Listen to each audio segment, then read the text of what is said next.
نحمده ونصلي على رسوله الكريم اما بعد فاعوذ بالله من الشيطان الرجيم بسم الله الرحمن الرحيم وما اصابكم من مصيبة فبما كسبت ايديكم صدق الله العظيم۔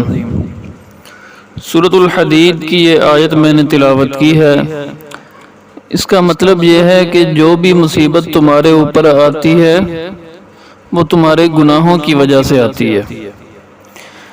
جو بھی مصیبت تمہارے اوپر آتی ہے وہ تمہارے ہاتھوں کی کمائی ہوتی ہے، یعنی تمہارے گناہوں کی وجہ سے تمہارے اوپر آتی ہے۔ یہ اس آیت کا ترجمہ ہے۔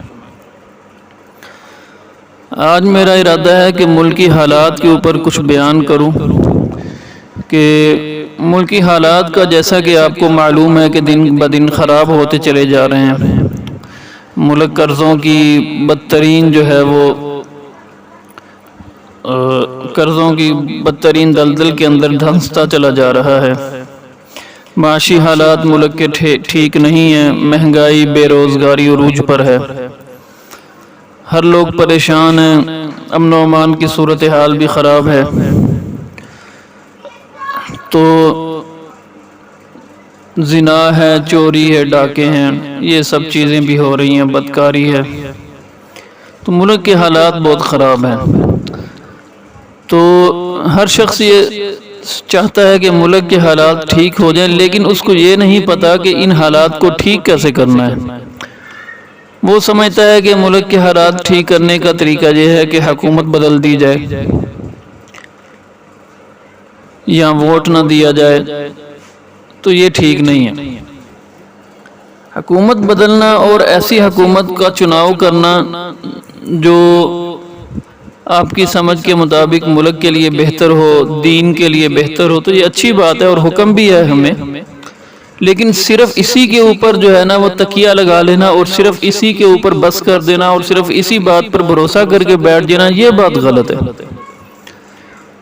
اس کی وجہ یہ ہے کہ ملک کے حالات جو خراب ہیں اس کی پہلے وجہ ہمیں سمجھنی چاہیے، اور پھر ملک کے حالات ٹھیک کرنے کے لیے ہمیں اس وجہ کو دور کرنا چاہیے۔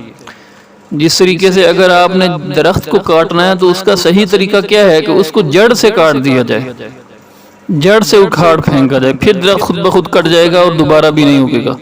لیکن اگر آپ نے درخت کو کاٹنا ہے، اس کی کسی شاخ کو کاٹ دیتے ہیں تو نتیجہ کیا نکلے گا؟ ایک طرف سے شاخ کاٹی ہے، دوسری طرف سے درخت پھر ہرا بھرا رہے گا، اور جہاں سے آپ نے شاخ کاٹی ہے وہاں سے بھی دوبارہ شاخ نکلنا شروع ہو جائے گی، کونپلیں پھوٹنا شروع ہو جائیں گی۔ تو اصل طریقہ کسی بھی مسئلے کا حل کرنے کا، کسی بھی مسئلے کو حل کرنے کا یہ ہوتا ہے کہ اس کی وجہ کو سمجھا جائے کہ یہ مسئلہ پیدا کیوں ہوا ہے۔ جب آپ اس کی وجہ سمجھ جائیں گے پھر اس مسئلے کو حل کرنا آسان ہو جائے گا۔ تو ملکی حالات جو خراب ہیں اس کی وجہ کیا ہے، وہ ہمیں قرآن پاک کی آیت بتلاتی ہے جو میں نے تلاوت کی ہے۔ اس کا مطلب یہ ہے کہ جو بھی مصیبت آتی ہے تمہارے اوپر وہ تمہارے گناہ کی وجہ سے آتی ہے۔ تو یہ اصل میں ملکی حالات جو خراب ہیں وہ ہمارے گناہوں کی وجہ سے خراب ہیں، اور ہم لوگوں نے یہ سمجھ لیا کہ بس جب حکومت بدل جائے گی تو ہمارے حالات ٹھیک ہو جائیں گے۔ ایسا نہیں ہو سکتا، کبھی بھی نہیں ہوگا یہ چیز، یہ غلط چیز ہے، اس کا نتیجہ ہی نہیں ہے۔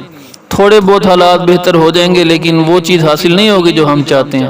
وہ ایسے ہی ہے جیسے آپ نے درخت کاٹنے کے لیے ایک شاخ کاٹ دی تو اس حد تک کہہ سکتے ہیں کہ درخت تھوڑا سا کٹ گیا، لیکن یہ کہیں کہ درخت ہی کٹ گیا تو یہ حماقت ہے۔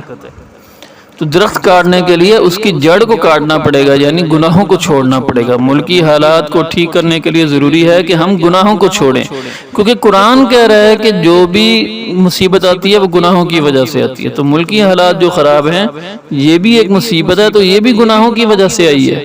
تو یہ اللہ تعالیٰ فرما رہے ہیں جو کائنات کو بنانے والا ہے، جو کائنات کو چلانے والا ہے، جو فیصلے اتارنے والا ہے، جو ملک کے حالات درست کرنے والا ہے، جو ملک کے حالات عدل بدلنے والا ہے، یہ وہ رب ہمیں فرما رہا ہے کہ بھئی میں کیوں ایسا کر رہا ہوں؟ گناہوں کی وجہ سے ایسا کر رہا ہوں۔ تو گناہ چھوڑ دیں، بندوں کے حقوق پورے طور پر 100% ادا کرنا شروع کر دیں، اللہ کے حقوق جتنے بھی ہیں 100% ادا کرنا شروع کر دیں، ملک کے حالات ٹھیک کر دیں گے اللہ تعالیٰ۔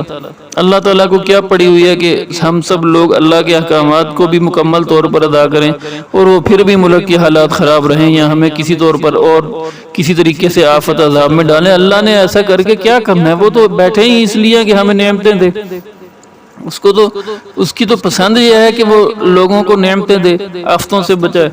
تو یہ تو ہماری بدعملیاں ہوتی ہیں جن کی سزا میں آفتیں ہمارے اوپر اترتی ہیں، جیسا کہ قرآن پاک کی آیت سے بھی پتہ لگتا ہے کہ مصیبت جب بھی آتی ہے گناہ کی وجہ سے آتی ہے۔ ہاں البتہ ایسا ہوتا ہے کہ بعض اوقات بہت زیادہ نیک شخص ہوتا ہے پھر بھی اس کے اوپر مصیبت ہوتی ہے تو اس کی وجہ درجات کی بلندی ہوتی ہے۔ جس طریقے سے انبیاء کے اوپر بڑی سخت مصیبتیں آتی ہیں تو ان کا گناہ نہیں ہوتا، تو وہاں پر پھر یہ ہوتا ہے کہ درجات بلند کرنے کے لیے بھی بعض اوقات مصیبتیں آتی ہیں۔ لیکن ملک کے اندر جو آفتیں آئی ہوئی ہیں وہ تو درجات بلند کرنے کے لیے نہیں ہیں۔ لوگ نماز نہیں پڑھے تو آپ کیا سمجھتے ہیں کہ ان کے درجے بلند کرنے کے لیے اللہ تعالیٰ ان کے اوپر مصیبتیں ڈالنے کی؟ ہرگز نہیں۔ وہ تو زیادہ نیک لوگوں کے ساتھ معاملہ ہوتا ہے، جو زیادہ پرہیزگار ہوں، زیادہ نیک ہوں، انبیاء کے مشابہ ہوں، تو پھر ان کے ساتھ یہ معاملہ ہوتا ہے کہ اللہ ان کے اوپر درجے بلند کرنے کے لیے بھی مصیبتیں ڈال دیتے ہیں۔ تو بہرحال ہمیں چاہیے کہ ہم اگر چاہتے ہیں کہ ملک کے حالات ٹھیک ہوں، ہماری مصیبتیں دور ہوں، پریشانیاں حل ہوں، تو ہمیں چاہیے کہ ہم پورے کے پورے دین کے اوپر آ جائیں اور اس دین کے اوپر چلنے کو اپنے لیے باقی مسائل کا حل بھی سمجھیں اور یہ بھی سمجھیں کہ اس سے ہمارے ملک کے حالات بھی ٹھیک ہو جائیں گے۔ اب وہ یہ کیسے ہوگا؟ اب اس کی صورت یہ ہے کہ ہر شخص انفرادی طور پر پورے کے پورے دین کے اوپر آئے، سارے کے سارے گناہوں کو چھوڑے، جتنے فرائض ہیں کم از کم ان کو تو ادا کرے، فرائض تو کم از کم ادا کرے نا۔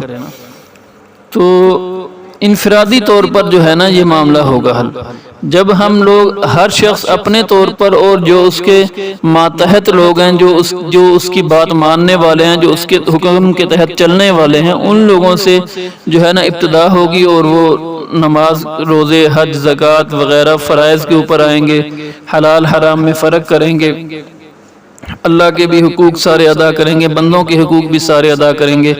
تو اس سے ابتدا ہوگی بہتری کی، پھر ہر شخص انفرادی طور پر بہتری لائے گا، پھر اپنے ماتحتوں کے اندر بہتری لائے گا، اس طریقے سے چراغ سے چراغ جلتا چلا جائے گا اور بالآخر پورا معاشرہ سدھر جائے گا۔ اور جب اکثر لوگوں کے اعمال ٹھیک ہو جائیں گے پورے ملک کے اندر تو اللہ تعالیٰ کی رحمتیں برسنا شروع ہو جائیں گی ملک کے اندر، اور نعمتیں برسیں گی، برکات برسیں گی زمین اور آسمان سے، اور حالات ٹھیک ہو جائیں گے ملک کے۔ تو یہ وہ رستہ ہے جو ملک کے حالات کو بہتر کر سکتا ہے، اس کے علاوہ کوئی رستہ نہیں ہے۔ اور اگر آپ سمجھتے ہیں کہ اس رستے کے علاوہ کسی اور طریقے سے ہم ملک کے حالات ٹھیک کریں گے تو وہ فضول ہے۔ اللہ نے جو کہہ دیا وہی بات سچی ہے، وہی پوری ہو کر رہے گی کہ گناہوں کی وجہ سے مصیبتیں آتی ہیں اور ہم لوگ گناہ چھوڑتے نہیں ہیں، تو پھر یہ مصیبتیں کسی طریقے سے حل نہیں ہو سکتی جب تک ہم گناہ نہیں چھوڑیں گے۔ تو کم از کم فرائض کی تو پابندی کریں، جو نوافل ہیں چلو ان کے اندر تو گنجائش ہوتی ہے، اگرچہ اصل تو یہی ہے وہ بھی ادا کیے جائیں تاکہ آخرت کے درجات حاصل کیے جا سکیں، لیکن چلو کم از کم فرائض تو پورے کریں، حلال حرام میں فرق کریں، جو بندوں کی لازمی حقوق ہیں وہ بھی ادا کریں، جو اللہ تعالیٰ کے لازمی فرض کے درجے میں حقوق ہیں ان کو بھی لازمی طور پر ادا کریں۔ اس سے جو ہے ہمارے ملک کے حالات ٹھیک ہو جائیں گے۔